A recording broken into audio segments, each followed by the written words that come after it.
This is an exhibition called Chance Aesthetics, which is a show of historical work from the 20th century that the Kemper has put together.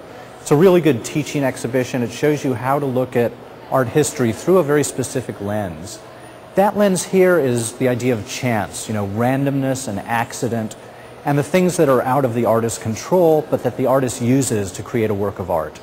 It's divided into 3 sections. The first one is about collage and assemblage and the found object. These are artists using things they find in the world, taking them out of the world and putting them into the context of the work of art. This is a great example of a kind of found object. This is a piece by the French artist Ernst. And this is a work that's basically trash in a plexiglass cube. Interestingly, it's trash from Claes Oldenburg's studio floor.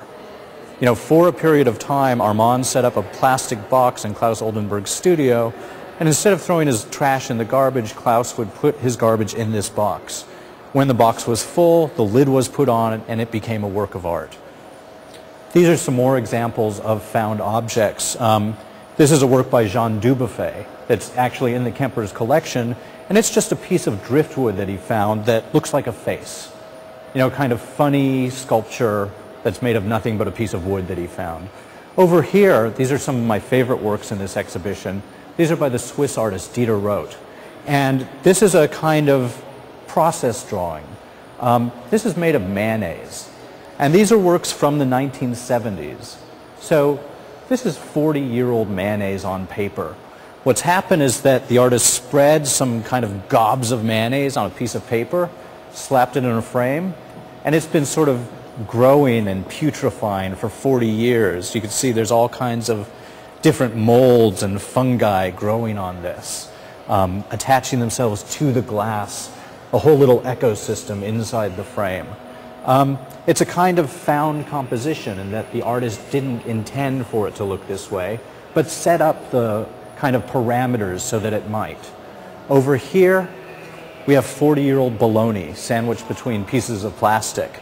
And he's painted half of it blue and left half of the paper white, and it makes a sunset over the ocean, but it's still 40-year-old bologna, literally. This one here that hangs, you can see it from both sides, is made of some kind of soft cheese, also put between plastic and left to rot for decades. This is a work by a very interesting artist named William Anastasi, who's still working. He's 76 years old now, still working in New York. This is a piece from 1966 that he came and remade for this exhibition. And the piece is that kind of 60s art that's about setting up a system, setting up a procedure, and allowing it to happen. Here he took 1 gallon of black industrial paint, high gloss, went up as high on the wall as he could, and poured the paint. And so you get this kind of great line just coming down the wall with these wonderful decorative splashes and then this puddle on the floor. So it's a work of art that's made by nature, by the forces of gravity, interacting with the paint, according to a system that the artist set up that allows him very little deliberate choice in the way the finished work looks. He can't control the drip.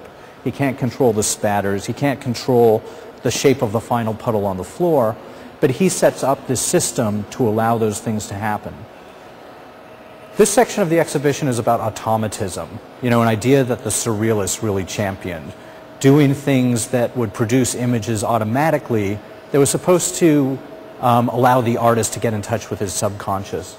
This is a great Max Ernst painting, also in the Kemper's collection, where he would apply paint onto a piece of paper and then sort of slap it onto the canvas and peel it away. And those kinds of images that resulted are completely the act of chance and a kind of accident of that process. The surrealists called it decalcomania. And here he's enhanced it. He's taken those random incidents of paint and turned it into this very sort of strange, dreamlike composition. You can see he's added like little circles and bulbous things. He's turned one section of it into a kind of reflecting pool. He's put a little sphinx head on this particular configuration of paint. So it's a kind of half-found, half-created composition. The third section of the exhibition is about games, chance and games and systems that produce a work of art without the direct and deliberate intentionality of the artist. This is a work by a very interesting artist named Fallstrom, who is working in the 1960s and 70s. This is a piece called CIA Monopoly from 1971. And it's a game that the artist has invented based on Monopoly. But you can see it's very political. You know, this was the time that the Vietnam War was at its worst. And so he's making a work about that kind of United States involvement in third world countries.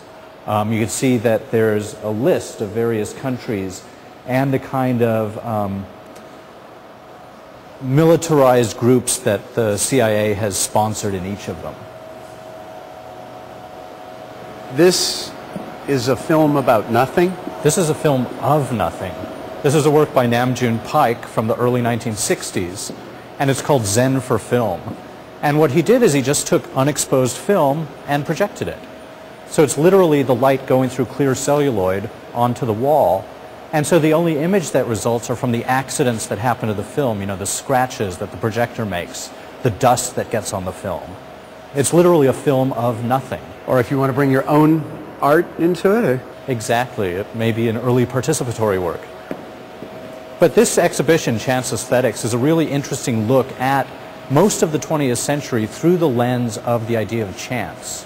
It's a really great way to look anew at some of these works that we're very familiar with, to learn about new works, and to think about how modern art developed in relationship to unintentionality. You know, the artist didn't intend for these things to look exactly the way they do, but allowed chance and accident to enter into things.